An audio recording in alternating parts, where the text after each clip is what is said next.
नमस्कार सर, स्वागत है आपका शो में।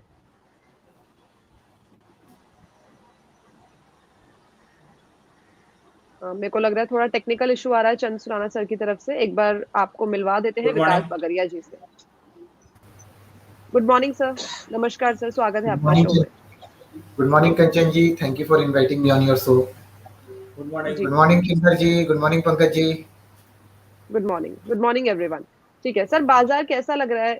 कब तक ये हमें वापस से जो हमने एक काफी अच्छा खासा हाई बनाया था वहां उस लेवल में हम वापस पहुंचेंगे? क्योंकि ऐसा लग रहा है कि ये वापस से जैसे सैलरी का क्रेडिट का मैसेज आता है लेकिन उससे पहले डेबिट का मैसेज आ जाता है, उसी तरह से निफ्टी भी लग रहा है कि 20,000 तक गया और एकदम छू के वापस आ गया है। पंकज सर, क्या राय बनती है?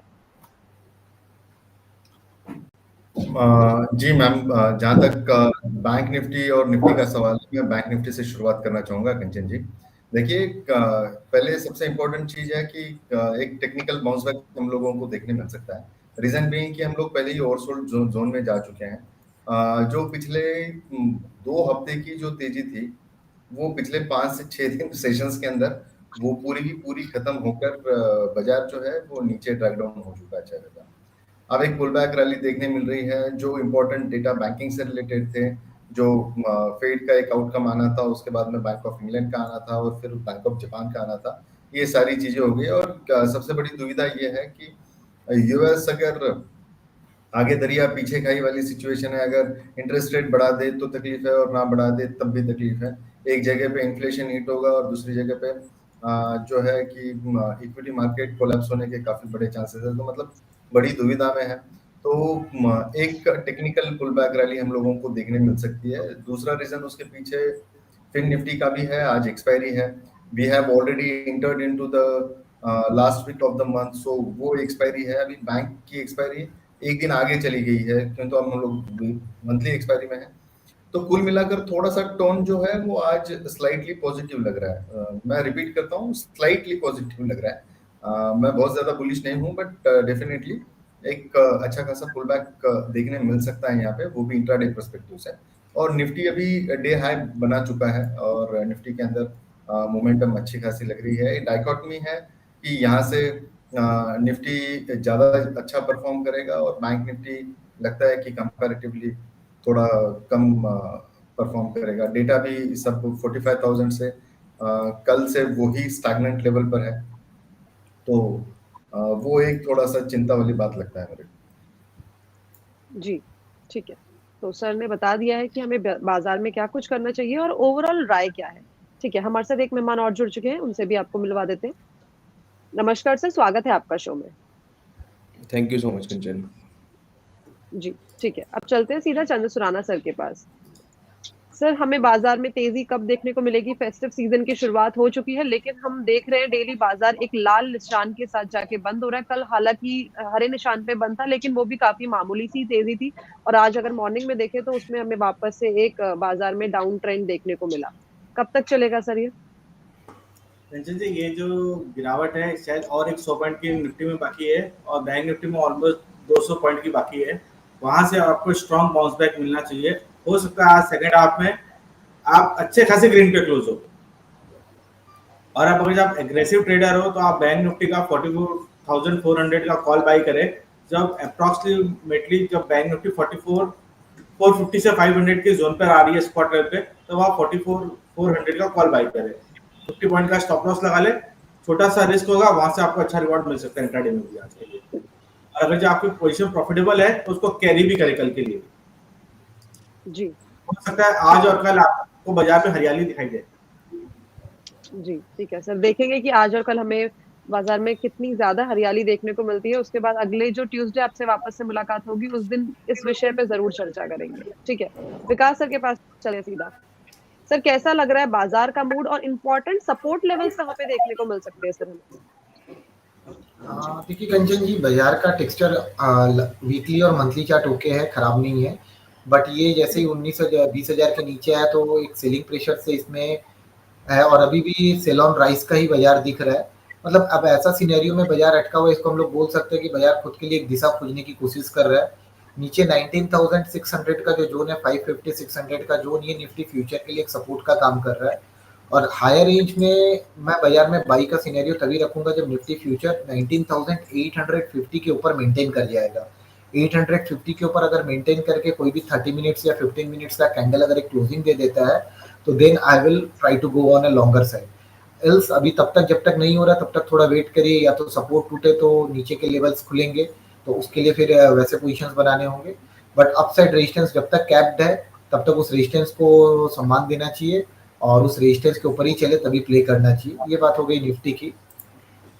और अगर मैं बैंक निफ्टी फ्यूचर का बात करूं तो बैंक निफ्टी फ्यूचर भी करीब उसी दायरे पे अटका हुआ है। इसका एक बहुत बड़ा सपोर्ट जोन है 44,500 के करीब का, जिसको कि ये बार बार डिफेंड कर रहा है। लास्ट दिन के फॉल पे भी उसी को सपोर्ट को जोन को डिफेंड करके 45,000 तक जाके बट टकरा के फिर थोड़ा सा कमजोर हुआ। आज भी लग रहा है कि थोड़ा सा टेक्निकली चार्ट थोड़ा सा कमजोर की तरफ इंडिकेट कर रहे हैं। तो जब तक बैंक निफ्टी 45,000 के ऊपर बैंक निफ्टी फ्यूचर क्लोजिंग नहीं दे देता है तो तब तक मेरे को वैसे कोई बाई वाला सिनेरियो नहीं लग रहा है। तो ऑन द डिप्स अगर 44,500 के पास अगर सपोर्ट लेता है तो 44,400 के स्टॉप लॉस पे प्ले किया जा सकता है। बट मेरे को लग रहा है कि आने वाले 1-2 दिन में ये नीचे 44,100 200 का जो जोन है वहां पे सबका स्टॉप लॉस हंटिंग करा के बाजार हो सकता है वहां से घूमे। तो थोड़ा सा ये वीक थोड़ा सा डाइसी रहेगा, थोड़ा सा सपोर्ट्स और रेजिस्टेंस के बीच में बाजार अटका रहेगा, तो थोड़ा सा कॉशियसली प्ले करे। और अगर बेटर रहेगा कि इंडेक्स से थोड़ा ये वीक दूर रहे तो ज्यादा बेटर है। जी ठीक है, तो इंडेक्स से दूर रहने की सलाह दी है विकास सर ने और बता दिया है कि बाजार में हमें क्या कुछ देखने को मिल सकता है। अब चलते हैं सीधा दिवाकर सर के पास। दिवाकर सर, जो हमें ये सुस्ती दिख रही है बाजार में, इसके पीछे अगर हम मेजर रीजन किसी को दे सके वो क्या होगा रीजन, और ये सुस्ती कब तक चलती रहेगी? देखिए कंचन, अभी जहाँ तक मैं मार्केट की बात करूँ, निफ्टी बैंक निफ्टी की जहाँ तक बात है, सुस्ती तो नहीं है क्योंकि मार्केट में मोमेंटम है। तो मोमेंटम अभी पिछले, अगर आपने अगस्त का महीना देखा होगा तो पूरा टाइम वाइज करेक्शन हुआ था, लेकिन अभी सितंबर में पिछले जो एक एक डेढ़ वीक में जो हुआ है वो प्राइस वाइज करेक्शन है, और करेक्शन काफी स्टीप था। तो मार्केट में जहाँ तक मैं बात करूँ निफ्टी की या बैंक निफ्टी दोनों इंडेक्स की जब तक बात करूँ, इन लेवल से एग्रेसिव शॉर्ट के लेवल तो नहीं है। लेकिन इन लेवल्स पे जो मैं विकास जी के साथ एक चीज एग्री करता हूँ कि अगर जब तक ये मार्केट निफ्टी 19,850 के ऊपर नहीं बंद होता तब तक कोई एग्रेसिव लॉन्ग पोजीशन नहीं बनानी चाहिए। अगर उन लेवल्स पे आके कोई रिवर्सल दिखता है तो वहां शॉर्ट कर सकता है। एग्रेसिव लॉन्ग अभी 19,850 के ऊपर ही इनिशिएट करने चाहिए। और जैसे कि अभी एक्सपायरी है, कल बैंक निफ्टी की एक्सपायरी है और परसों निफ्टी की मंथली एक्सपायरी है, तो मार्केट हो सकता है थोड़ा ज्यादा वोलेटाइल रहे। तो इन इन लेवल्स पे मार्केट में अगर इंडेक्स की ट्रेडिंग को थोड़ा अवॉइड करें तो बेटर रहेगा, क्योंकि इन लेवल्स पर अगर आप शॉर्ट भी करते हैं तो रिस्क रिवॉर्ड फेवरेबल नहीं है। नया शॉर्ट तभी बनाए जब ये जो स्विंग लो जो निफ्टी ने बनाया है कल का, उसके नीचे अगर ट्रेड करना चालू करे और कोई प्राइस एक्शन बनाए तभी कोई नया शॉर्ट इनिशिएट करना चाहिए। इन लेवल्स पे किसी भी तरह का ट्रेड लेने पे हो सकता है कि स्टॉप लॉस को ट्रिगर हिट करके मार्केट वापस आपकी डायरेक्शन में जाए। तो इन लेवल्स पे दोनों इंडेक्स में जो ट्रेडिंग है वो अवॉइड करनी चाहिए, स्टॉक स्पेसिफिक ध्यान रखना चाहिए। जी ठीक है, तो हमें ये जो आने वाले 1-2 दिन है उसमें हमें काफी ज्यादा हो सकता है कि वॉलेटाइल सेशन देखने को मिले। बाकी हमें इस टाइम पे स्टॉक स्पेसिफिक अप्रोच रख के चलनी चाहिए। विकास सर, जहां तक मुझे याद है आप कमोडिटीज को भी ट्रैक करते हैं, राइट? जी सर, क्रूड कहाँ तक जाएगा? क्यों इतना दबाव बना हुआ है ये इस क्रूड में? देखिए, क्रूड में दबाव नहीं है अभी। देखिए, अब तो एक 5500 के लेवल से वीकली चार्ट पे डबल बॉटम बना के अपने लॉन्ग टर्म मूविंग एवरेज को रिटेस्ट करके वहां से क्रूड ने सबको चौंका दिया और एक बहुत अच्छा बाइंग भी आया। एंड जैसा कि मैं अपने सीएनबीसी टीवी के शो पे बार बार बोल भी रहा था कि क्रूड ऑयल का अल्टीमेट टारगेट 7800 है, तो कुछ 7735 और समथिंग ऑड लेवल्स करके वहां पे ये कूल ऑफ हुआ। अब जैसे क्रूड ऑयल पे ना बहुत ज्यादा मंदी दिखता है ना इस लेवल से बहुत ज्यादा तेजी दिखता है, क्योंकि इंटरनेशनल मार्केट में भी क्रूड एक अपने रेजिस्टेंस जोन पे पहुंच चुका है, ब्रेंट क्रूड। तो क्रूड अभी 7600 7650 कहीं पे भी मिलता है तो क्रूड सेल ऑन राइज है जब तक ये 7800 के ऊपर नहीं चलता है। तो 7700 तक भी मिलता है तो क्रूड बेचना चाहिए। नीचे मेरे को लगता है आने वाले दिनों पे ये वापस से थोड़ा सा रिटेस्ट करेगा अपने सपोर्ट जोन को डेली चार्ट पे, जो कि 7100 और 7200 के करीब आता है। तो क्रूड पे बहुत ज्यादा मोमेंटम अभी ज्यादा नहीं लग रहा है। इस रेंज पे 7100 से 7700 के रेंज पे क्रूड अभी 2-3 महीना चलना चाहिए, उसके बाद ही कुछ फ्रेश फिगर्स नजर आएंगे। तो क्रूड ऑयल यही रहेगा, लोअर लेवल पे मिलता है 7150 7200 तो बाई करिए, और अगर हायर एंड पे मिलता है तो सेल करिए, इस रेंज का फायदा उठाइए।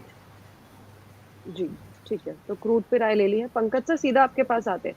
सर जैसे कि काफी सारी रिपोर्ट्स आई है रियलिटी सेक्टर के ऊपर कि जो हाउसिंग है इंडिया में वो काफी ज्यादा बढ़ती जा रही है, चाहे हम अर्बन साइड में देखें चाहे हम रूरल साइड में देखें। जो अभी से जो प्रोजेक्ट्स हैं, चाहे वो गोदरेज का प्रोजेक्ट हो, चाहे वो अभी एक आईपीओ भी आया है सिग्नेचर का, उनके जो प्रोजेक्ट्स हो वो प्रोजेक्ट आने से पहले ही प्री बुकिंग में सारे के सारे जो ऑर्डर्स हैं वो चले जाते हैं। लेकिन फिर भी हम रियलिटी सेक्टर देखें उसमें हमें काफी ज्यादा कमजोरी देखने को मिल रही है, ऐसा क्यों?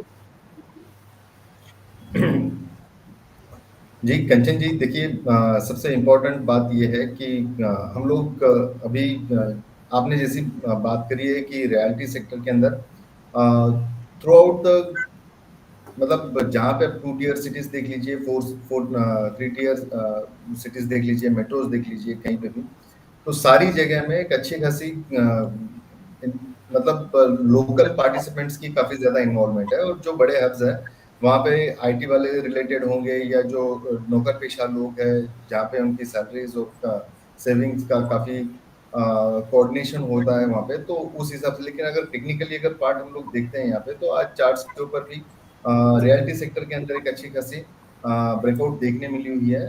ओबरॉय रियलिटी जैसे स्टॉक और डीएलएफ जैसे स्टॉक्स आने वाले टाइम के अंदर लाइमलाइट में रहने की चांसेस है। जो फंडामेंटल सवाल आपने मुझे पूछा था, मैं उसके लिए राइट पर्सन नहीं हूँ, लेकिन टेक्निकल्स के ऊपर तो आज ही एक अच्छा खासा ब्रेकआउट हम लोगों को देखने मिला हुआ है। मुझे लगता है कि ओबरॉय रियलिटी और डीएलएफ के 2 स्टॉक्स लाइमलाइट में रहेंगे। जी ठीक है, तो सर ने बता दिया है कि टेक्निकली देख के चार्ट्स पे किस टाइम पे रियलिटी सेक्टर कैसा लग रहा है, साथ में 2 स्टॉक्स उसके अंदर वो भी बता दिए हैं। ठीक है दिवाकर सर, इस टाइम पे अगर हम टॉप सेक्टर की बात करें तो आपके रडार पे कौन सा सेक्टर है इस वक्त? जी, एक तो सेक्टर आपने जैसे बताया ही कि रियलिटी सेक्टर है। रियलिटी सेक्टर जैसे आप बोल रहे थे कि करेक्शन है, जो भी ये करेक्शन आ रहा है ये बाइंग अपॉर्चुनिटी है। या डीएलएफ की बात करें या ओवरऑल रियलिटी की करें, तो एक जो सेक्टर इस समय पे मेरे को अच्छा लगता है वो तो रियलिटी रहेगा। क्योंकि जो और साथ में इसका जो प्रॉक्सी सेक्टर है उसका हाउसिंग फाइनेंस स्टॉक्स को भी देखा जा सकता है। और हाउसिंग फाइनेंस में जो मुझे अभी टॉप बेट लगता है वो रहेगा LIC housing finance. LIC housing finance current levels पे काफी अच्छा बाय लगता है। अगर कोई 6 से 9 महीने का टाइम दे सकता है तो इसमें एक अच्छा अप मूव देखने को मिल सकता है। जी ठीक है, तो सर की रडार पर है रियलिटी सेक्टर। जी चंद्र सुराना सर, आपकी रडार पर कौन सा सेक्टर है? जी अगर जो रियलिटी सेक्टर चलेगा तो आपको सीमेंट चाहिए, तो सीमेंट सेक्टर बहुत अच्छा लग रहा है। उसमें 2 स्टॉक जो अच्छे लग रहे हैं वो है अल्ट्राटेक सीमेंट, ग्रासिम और इंडिया सीमेंट। ये तीनों को इस प्राइस पे भी पिक किया जा सकता है। स्टॉप लॉस बहुत छोटा रहेगा, 2-3% का स्टॉप लॉस लगा के करंट प्राइस पर ट्रेडिंग के लिए बैट किया जा सकता है। और 8650 के ऊपर अगर जो अल्ट्राटेक निकल जाता है तो उसको आप पोजिशनल भी रख सकते हो। 9000, 9500 और 10000 के भी टारगेट होंगे 2 से 3 महीने। ठीक है ठीक है, तो ओवरऑल मार्केट के बारे में राय ले ली है कि बाजार कंचन जी एक चीज और ऐड करनी थी। लास्ट वीक में सीमेंट के प्राइसेस 50 to 60 रुपीस बढ़े हैं पर बैग्स पे, तो इनका प्रॉफिटेबिलिटी सेक्टर के लिए बहुत अच्छा रहने वाला है। तो आगे जाके इनमें जो सेक्टर के जो शेयर्स है उनके दाम भी अच्छे खासे बढ़ने चाहिए। जी ठीक है।